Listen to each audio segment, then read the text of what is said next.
Bonjour tout le monde, bonjour à toutes et à tous, bienvenue sur SNTV dans votre nouveau journal. Pour toujours, procès relatif à la mort de Ndiaga Diouf, Barthélémy Dias face à la presse. Le député maire de la ville de Dakar, Barthélémy Dias, a décidé de faire face à la presse ce vendredi 15 décembre 2023, ce après que le procès concernant l'affaire Ndiaga Diouf a été appelé devant la Cour suprême. Dias fils sera fixé sur son sort le 22 décembre prochain concernant le dossier relatif à la mort de Ndiaga Diouf.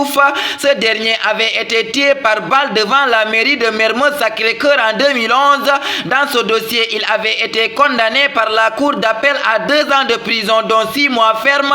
Barthélémy Dias a contesté en faisant par un pourvoi à la Cour suprême et ce recours sera vidé le 22 décembre 2023. Pour toujours, Maître Moussa Diop bénéficie d'un retour de parquet. Depuis jeudi dernier, l'avocat et homme politique Maître Moussa Diop se trouve en garde à vue suite à une décision de la sûreté urbaine du commissariat central de Dakar. Hier, le 14 décembre, il a bénéficié d'un retour de parquet, mais il semble que son sort ne sera pas déterminé avant les prochains jours, laissant présager un week-end en détention. L'affaire pourrait prendre une tournure plus sérieuse, le parquet envisageant probablement l'ouverture d'une information judiciaire. Pour toujours, Vélingara, la commercialisation de l'arachide au point est mort.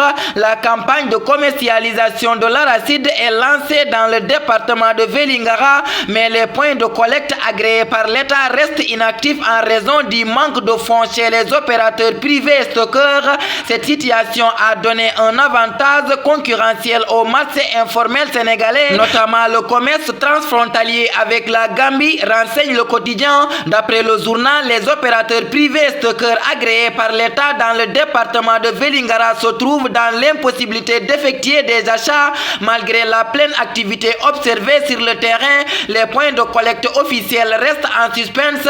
Momodouka, chef du service départemental du commerce, a confirmé que bien que les points officiels n'aient pas encore démarré, la campagne est en cours avec un prix de référence fixé à 280 francs CFA par kilogramme. Pour toujours, Niger, la CEDEAO reconnaît enfin le coup d'État contre le président Bazoum.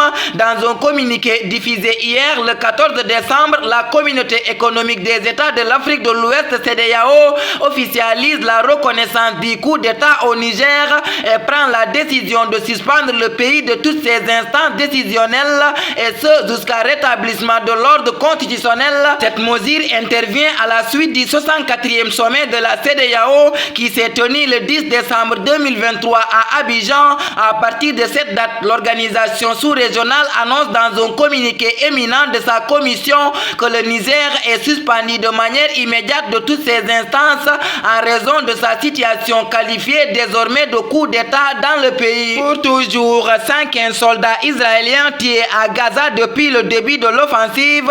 L'armée israélienne a signalé le décès de 115 soldats dans la bande de Gaza depuis le début de l'offensive contre le Hamas, avec 10 décès enregistrés mardi, constituant le bilan le plus lourd en une seule journée du côté israélien. Les 10 soldats, dont 2 officiers supérieurs, ont perdu la vie au cours des combats dans le nord de ce territoire palestinien mardi. Selon les informations fournies, cette journée représente le bilan le plus tragique de l'armée israélienne depuis le début de ses opérations terrestres le 27 octobre dans la bande de Gaza. Pour toujours, en Guinée, le colonel Mamadi Doumbia limoge encore une haute autorité. Le président de la transition en Guinée, Mamadi Doumbia, a révoqué le commandant adjoint du bataillon autonome des troupes aéroportées, le colonel Ibrahima Bangoura, sans divulguer les motifs de son limogeage. Le colonel Bangoura a été remplacé par le lieutenant-colonel Sebe Kondé au sein du bataillon autonome des troupes aéroportées,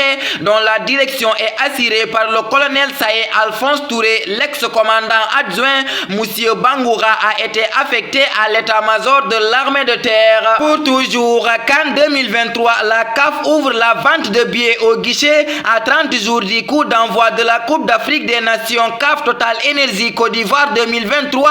La Confédération africaine de football a ouvert la vente des billets au guichet. Cette billetterie au comptoir permettra aux habitants de la Côte d'Ivoire d'acheter des billets pour le tournoi mondial qui débutera le 13 janvier 2024. Tafa Actu le 15 décembre 2023. Il y a deux manières de combattre, l'une avec les lois, l'autre avec la force. La première est propre aux hommes, l'autre nous est commun avec les bêtes. Ces mots mettent fin à notre édition.